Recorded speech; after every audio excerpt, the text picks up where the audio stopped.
Let's hop on into the draft pick, ladies and gents. This is going to be Everlasting Love going up against RSG. Why sure is coming for RSG, going for second pick. I always love it when I go to first, second pick instead of first pick.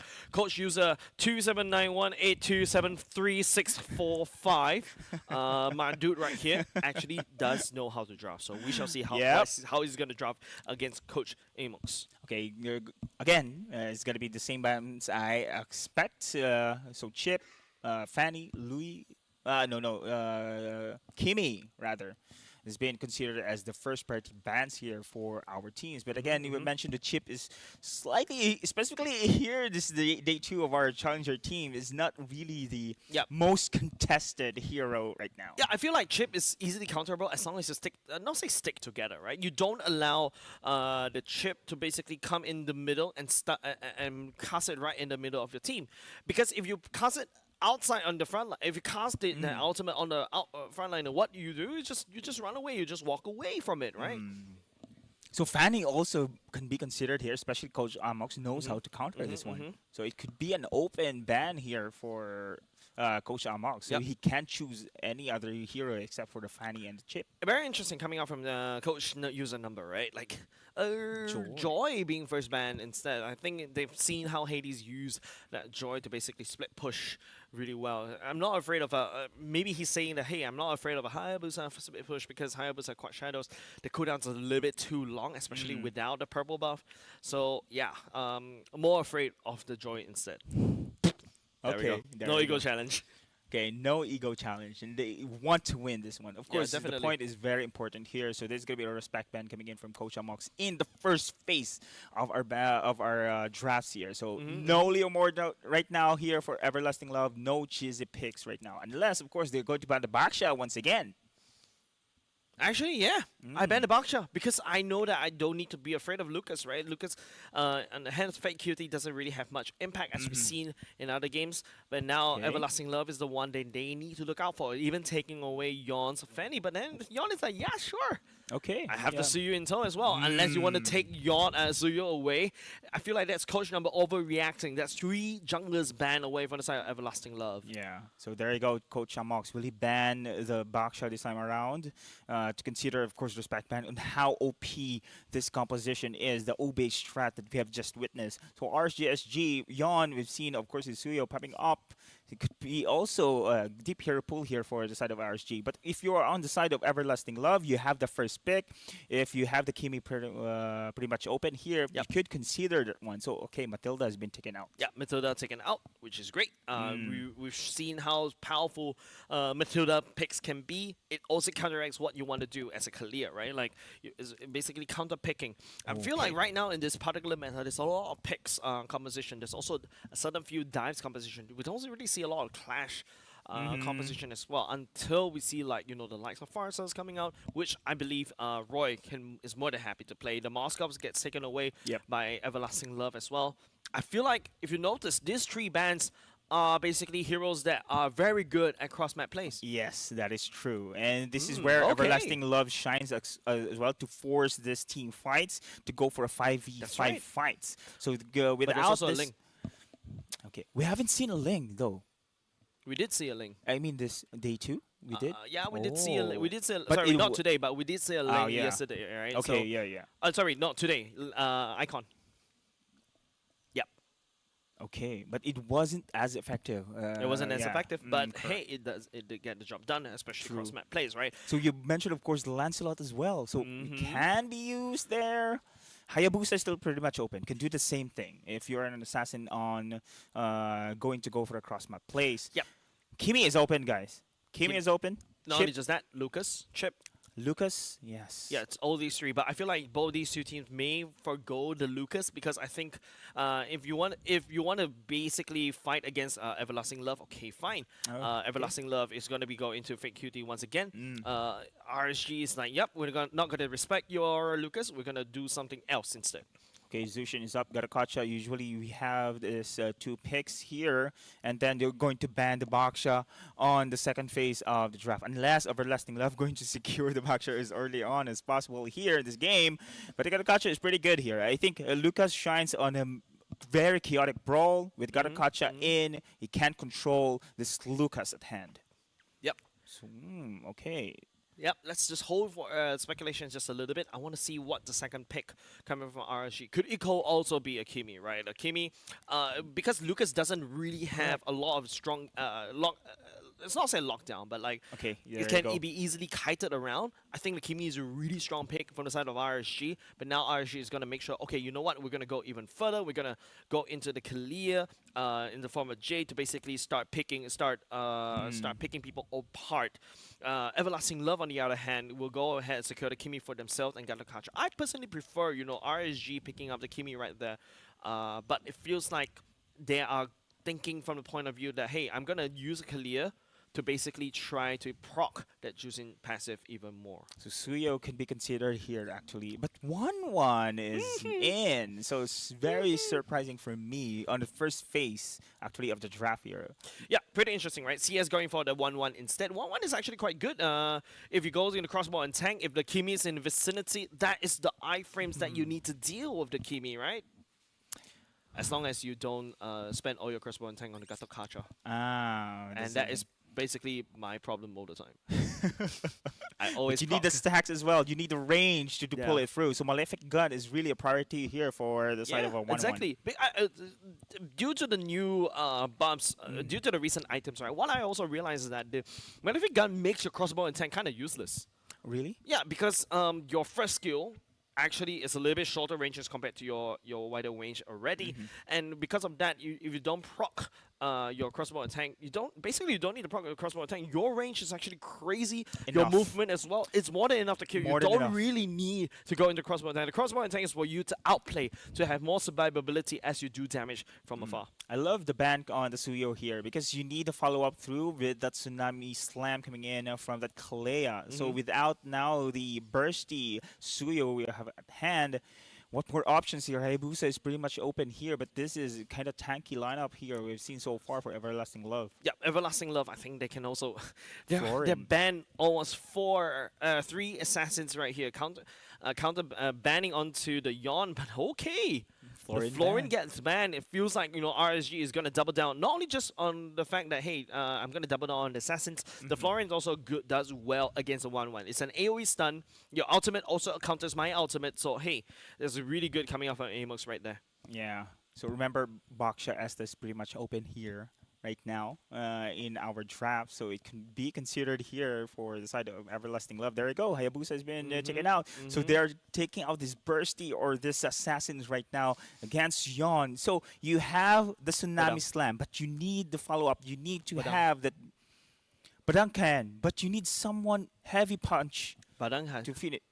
the Kalea. ultimate of Badang is not heavy enough for you. I mean, no, you need the assassin type. You mean Tsunami Slam, Badang, then those two ultimates already being there you go. Then okay, you need a follow-up. You need the true damage, which is Alpha can do. Yeah, Alpha technically speaking, no, sorry, definitely Alpha should be jungle, right? You match fighter with fighter Yes. in the sense of Everlasting Love. You also allows you to do a gap close onto the Kimi, and Kimi this time around is forced to go for the Purify, right? And which means that you don't really have the flicker for you to reposition for you to continuously do the damage. So pretty wide strikes coming up from Amos right now, but I'm looking for a closer Badang once again. It's so good in the first side of RSG. Everlasting Love goes for the Irithel is a very mobile.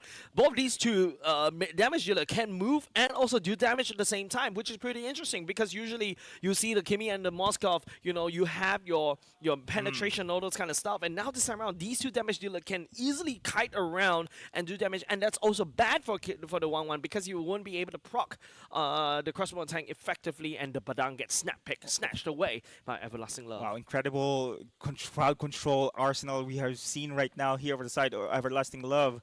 Badang's crack plus the AOG plus you have the traction pulse as well. It's enough to pull off that wombo combo here against the side of RSG SG. But now on the other side, yes, I really favor the Alpha as well. As I mentioned, the combo here for the Tsunami Slam. But now you need the some hard kind of lockdown. system. Yeah. But now on this situation here, okay, Cho. Okay.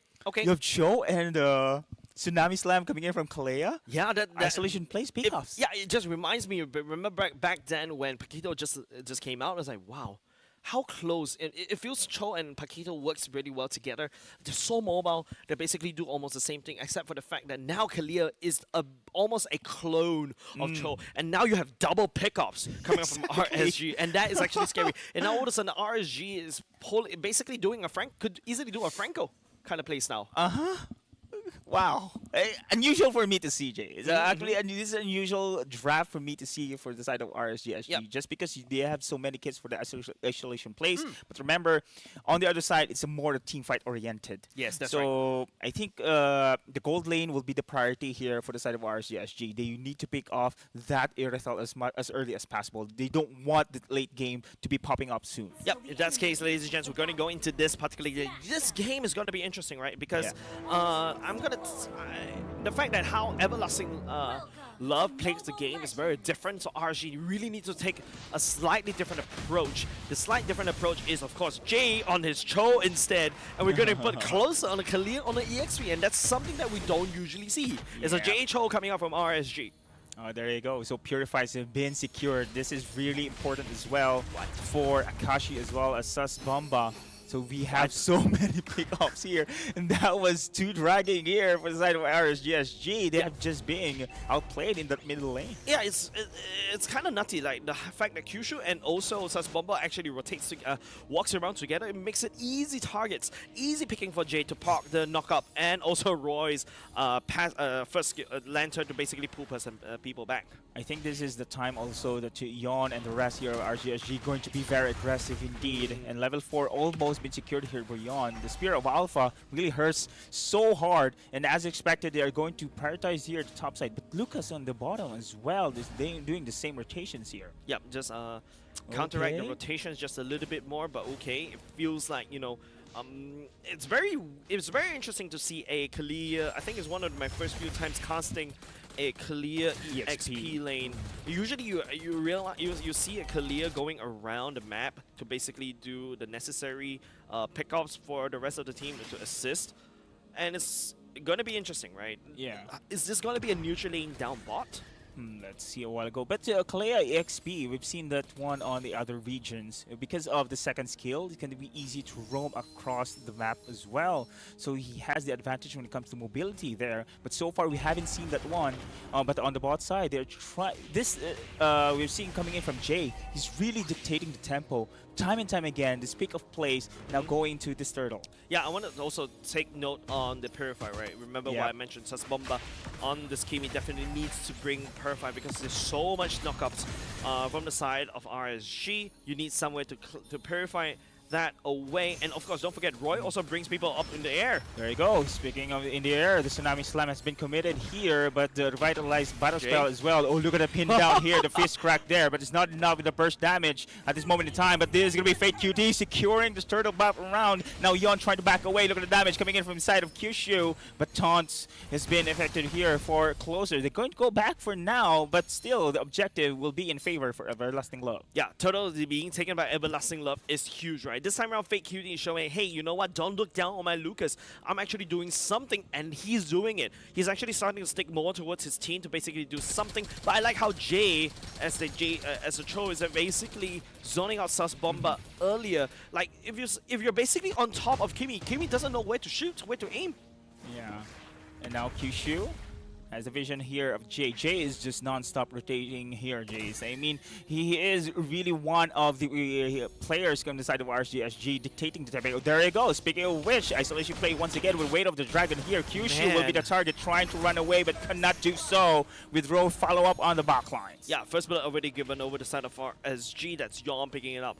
Now you start to see the value of Spear of Alpha, like what you mentioned, right? I kind of doubted that Alpha just a little bit, but now it makes sense. It is AoE lockdown, same thing could be the same thing as a Badang, but maybe because Closer is already looking to play something else, and of course with the fact that you also need to match Lucas as a fighter in a sense, you need a fighter for yourself, therefore Yon. Oh. And I really expecting here, crossbow of Tang has been committed here against Akashi, and Jay's just everywhere here. And now Kyushu trying to go for a retaliation here, but cannot again pull off the same thing. Yeah, and it's kind of surprising the fact that, you know, Akashi actually had all the procs from the side of CS procs. Ooh, big damage. Big damage indeed, but Yon forced to retreat here in out position. We've seen so far for Closer, and now he's the target, pinned down. Flickers back, trying to go for the now play, but it's not enough. That was so close, man. No pun intended for Closer. That was so close. If Closer was able to use that ultimate to basically drag somebody back, and maybe there's some counterplay, some outplay mechanism, some clutch factor down the bottom lane. Albeit, unfortunately, Lucas is starting to scale. Fake Cutie probably heard what I said about him, and he's like, nah, let me show Jace how I play Lucas, and he's actually doing well this time. Yeah, numbers advantage here for the side of Everlasting Love on the Turtle Pit. They will secure it with no contest. Meanwhile, here on the top side, look at the positioning here for Yon, trying to be very aggressive. Spear of Alpha almost hit, but Akashi still managed to ride, being dragged here by Roy. AOG never hits with a flicker out coming in from Roy. Yeah, the hit and the run. Nice ultimate used by Roy to try to get out of there. The AOG, but hold on a second, Jay. Oh, look at Jay. Wow, follow up here with the of course, counter attack as well. Ooh, look at this one. Beautiful. The ultimate, and now the Lucas out of nowhere joining in the team fight as well. Trying to blow on the team fight. Kyushu is here, still survives. Yon with an attack, but still it's not for naught. Still survive. Look at the damage coming in from the Lucas. You must not underestimate the hero. Yeah, I'm actually underestimating hero just now, but now I'm doubting my underestimation because what a turn, what a turn of events that's happening up top right now. You got like Yon that's actually unable to basically heal off. The fight actually went on a little bit too long, and you can start to see what RSG wants to do. All these tools coming out from the side of RSG, Kalia, the Yon, and even to a certain extent Jay, is to ensure that CS gets his proc, Roy gets his proc, and they're basically procking as much as they can from the side of RSG. Actually, CS is winning his lane here, Jays, against the side of Akashi. And now Akashi is going to force again to go back away here, but CS, he cannot catch this 1-1. Yeah, it's CS really, that's a power 1-1, right? Yeah. Once he picks up the Malefic gun, usually I would say that he's so valuable on the 1-1 right now. You just have so much more attack speed, and then after that you have more range, and now that he's already secured the blade DHS, he can definitely go for the Malefic gun already. Yeah, he can also join the team fight right now. He has the damage, he has the kit. Now speaking of team fight, look at the convergence here in the middle lane. Jade trying to find some option here, trying to find some way to go for the pickoff. He is going to go in. No, it is going to be closer with the Tsunami Slam follow here the backlines and the Spear of Alpha, and that is really gone. And look at the space coming from Jay as well. And look at Kyushu backing out. CS still going to go for the auto attack, but Fake QT once again with the burst damage. Burst damage as well. Fake QT also on top using the ultimate right here. Roy trying to drag in Lucas, finding that shutdown. That's exactly what RSGs are looking out for. So it's Bomba with the bombs at the same time and just artillery strike, just striking. And here comes Akashi. Heavy crossbow already activated, down a little bit low. You can see the RSG balancing out the aggression so well, but now it's going to be the turnaround. Don't forget, Everlasting Love on Sus Bomba and Akashi. They can do damage while chasing you down. Exactly, that's the first interaction I've seen. Oh, look at this one. Roy will be the second target here, and Sus Bomba secures that kill. Man, RSG, they're losing ground already. What? First interaction I've seen. Sus Bomba as well as Akashi just auto attacks out of nowhere, and it was we've seen Yon cannot escape in that damage. Yeah, and speaking of range, right? Advantage really for Everlasting Love. Yeah, not only just range, the fact that you can still do damage as you run away. You're basically Master Kiters right here. Master Kiters. Everlasting Love. This wombo combo with the Irithel and the Kimi. I was talking about it during the draft, right? You can basically kite non-stop. RSG, if they really want to fight this kind of roster, they need to lock down, which they do have, but they need to lock down and basically say lock down and lock in their mindset in order to basically pin down the damage dealers of Everlasting Love. We've seen skirmishes always initiated here by RSG SG, but when it comes to Everlasting Love, it's going to be easy there for RSG to back out. So as we've seen right now, the taunt connects, but you have the Cho has the Jeet Kundu out. You have the Traction Pulse, but Yon could pull off the Spear of Alpha away. Oh, Jay? Akashi. Yeah, he's spotted. He's been spotted there in the situation so far in the river.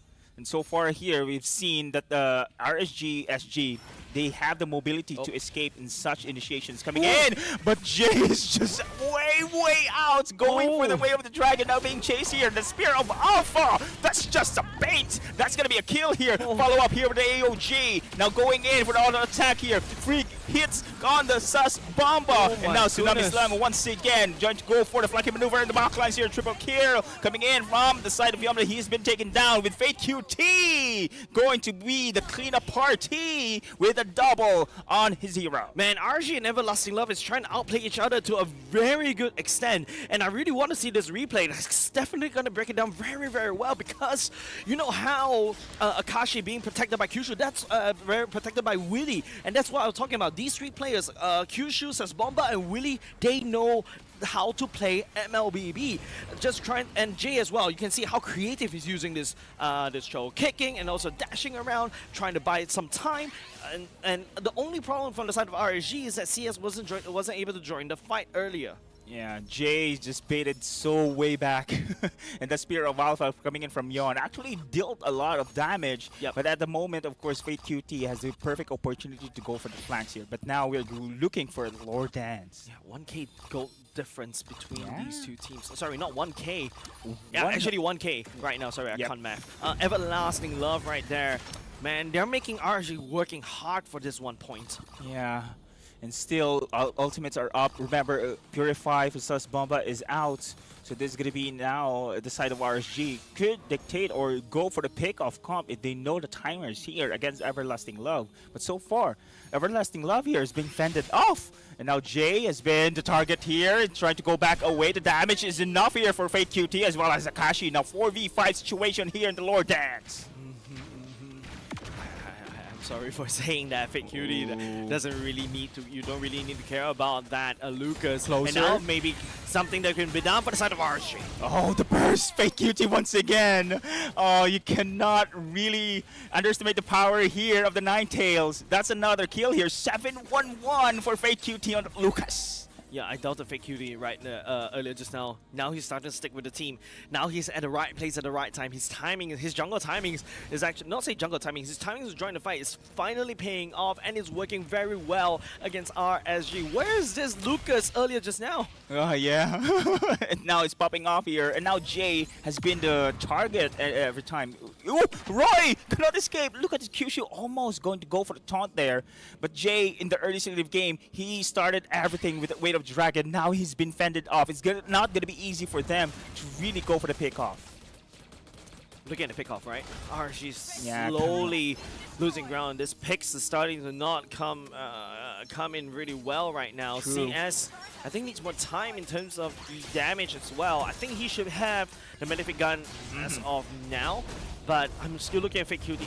If Fake Cutie busts down CS, there's nothing that, you know, RSG can do. Roy is also starting to get a little bit into danger, and Closer on the other hand is unable to last long. Don't forget, Fake Cutie does AoE burst damage against RSG. Oh, you've seen some concealed plays here, going to Ooh, go for the wait. target. Indeed, a weight of dragon here. That is going to be Kushi going to be the target, and a Spear of Alpha. But look at the damage to the back lines here. Sus Bomba as well as Akashi and Fate just disrupting everything here with the damage. And now Jay trying to run off. Fake QT unstoppable here, picking off Yon, and Roy will be the last man standing. Oh no, this is a disaster for the son of RSG. CS actually got a crossbow attempt, but it also knows the land on Kyushu. He's more than happy to handshake all this damage. And now Everlasting Love is looking for the hand. Ladies and gents, RSG falls against this challenger team. Ooh.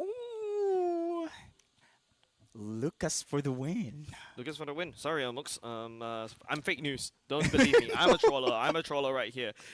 I feel like one day RSG is gonna make a content and they're just gonna slap me as a troller with a mugshot at the back, because this is insane. I wasn't expecting Everlasting Love to be able to do this, because we saw one game at Fake Cutie, and Fake Cutie, man, he grew in that one day. All of a sudden, he's starting to make these good calls to join the fights together, and man, give this guy something, man. Yeah, it is really incredible as well. But don't get me wrong, RGSG did their game plan on the early to mid. Jay actually dictating everything here with his isolation play. Same thing as well with the Kalea on the AXP. We have seen some isolation plays on the Tsunami Slam, the combo coming in with Spirit of Alpha, but then again, they have been shut down. The range difference when it comes to the Kimi as well as the Akashis, of course, Irithel has been done wonders actually for this heavy dive comp. Yeah, and you got to give it to Coach Numbers, right? Right. Coach Numbers. Yeah, I wasn't expecting this kind of interaction for between a Kimi and a Irithel, right? Because you can easily kite everybody from the side of Everlasting Love. You need lockdowns, and Elmos Correct. knows it, and he's trying to draft as much lockdowns as possible. But if you miss all your lockdowns, you're gonna get kited. Yeah, that's the thing. Spirit of Alpha misses, and now it's gonna be difficult for the Alpha to actually run away with arrows and beams on your back here, hitting you. Yeah, exactly. Because Spirit Alpha is basically a very all-in kind of hero, True. right? You just goes in. There's no way for you to escape. You need to pray hard to regen as much as possible for your swipes and for your first skill, and hopefully something happens, right? And your team backs you up, and you have to admit it was a wonderful team fight. Sure. Coming, not saying a team fight, a wonderful team fight that the side of RSG is trying to do. However, they are not able to make it work. Unfortunately, indeed, it's going to be Everlasting Love winning the series against RSG. Look at the itemizations coming in from the heroes of Everlasting Love. Damage is the priority. I'm not seeing here defensive items except for Kyushu, man. It's all going to be incredible. Like the Blade of Despair here for Fake QT. We are seeing here the Glowing One, the Divine Clave coming from Sasbamba. Now critical damage here for Kaashi as well. This is just insane. On the other hand, though, even though they have anti-Ras being locked in for Closer and Jay, just too much damage. It's not enough. Yeah, it's not enough because your Hunter Strike, right? And on top of that, Fake QT does have the Wall Axe.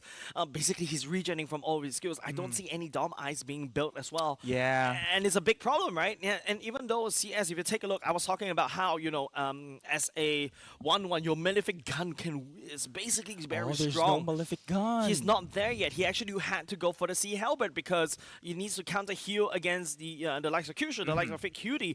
That's, one way to do it, or you can also rethink your strategy and go for a longer range so that you can kite even better. Don't forget, Akashi and Sasboba can easily kite you at this stage. Yeah, we've seen also the combo from the side of Willy and Kyushu. We've seen also the dives, heavy dives coming in from Jay. Time and time again, he's overextending his show on that situation wherein it's really difficult for Yon to go for the follow-up. So at the moment in time, the kites that I mentioned, the positioning coming in from Everlasting Love has been the key factor as well in winning those team fights. Yeah, I really also want to see Yon using the lockdown even better. But it's also very hard, right? Usually the lockdown needs to be initiated by Jay or even Closer, right? Then Yon follows up. I think halfway through, RSG kind of forgot to use that wombo combo, right? Yes, correct. Then after that, I think RSG decided to go for these clashes, but if you want to clash against Everlasting Love, you got a Lucas to deal with. You got a Badang to deal with. These are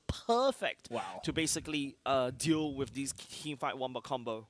Yeah, I'm also expecting actually for the strategy of RSG SG is they prioritize the gold lane, right, against Akashi, but we haven't really seen that one. Most of it, Jay dictates them across the river, across on how they pick off here, the side of really of Kyushu, those supports as well. But Fate QT, what I would like to point out is his timing to join the team fight as well. He's basically the gender, as you have mentioned a while ago, the cleanup party. He knows how to jump in. The damage coming in from this Lucas, the burst damage as well. All skills has been expanded here for the side of RSG. SG, this time Fate Cutie jumps in.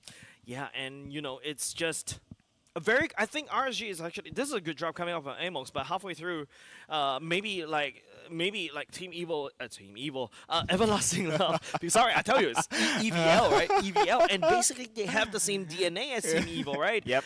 Everlasting Love is just literally saying that, hey, we are more than happy to handshake these team fights. I have a better team fight composition with you. I am ready to brawl. This is also, I like to highlight the composition coming in from RCSG doesn't really have that much of a cross-map play when it comes to macro sense. Because they really need to initiate first these team fights. Go for the pick-off, then they go for objective takedowns. But if this is going to be fended off, they cannot really control the map. I feel like, yeah, you're right. Like RSG earlier just now during the draft, we're kind of hinting. We thought that the Kalia would be going into the hands of Jay, right? Then that's where you get to see more cross-map plays. You've seen the Roy. I think the first few picks are Roy. The Juicin, the Kalia, and then after that you end off the 1-1. Yeah, we're expecting assassins coming out from Yon to That be is able correct, to yes. play this cross-map plays, and that's how Team Flash was able to crack open Everlasting Love. Some kind of a one-dimensional composition we're seeing here for inside of RSG SG. But at this point now, we've seen that challenger teams, Jace, Yep. they also know how to play. They know this how to time. play. The macro, they have hands as micro-wise. well. Ooh, I've got chills. I mean, the competition is really rising. It's not the fault, as you mentioned, right? It's not fault of MPL SG teams. It's just that challenger teams is really rising up. The competition is there. They know their stuff. Yeah, they know the stuff indeed, and I gotta have to give it to that coach number, man. I'm sorry, I can't Coach remember your number. But the thing is, he actually knows how to draft, and I do believe we do have the MVP up already. So let's take a look at the MVP of this particular game. Gonna have to give it back to Ta-da! Fake Cutie on this Lucas. Massive 912 KDA, 61 kill participation. Brother was dealt it, and he broke that doubt of mine. And I'm like, say, yes, you can play the Lucas. Go and be proud of it. I'm sorry. And we can see how powerful Lucas is when it comes to a team fight, the burst damage cleanup party here. It's going to be easy for him also to have those farms if the team has the capability to really win the 5v5 brawl. So Lucas really shines here. He has the crowd control, he has the burst, he has the chase as well. So all kits are there for the Lucas. Yeah, and man, it's really inspiring me to basically go back and try to play a little bit of Lucas on gold lane. What? Lucas in the gold lane. I'm just kidding. Okay, but hey, this is a very interesting day, right? Yeah. Oh my goodness, we're actually having too much fun. It's actually 7:24 right now. Really? Oh my goodness. Wow.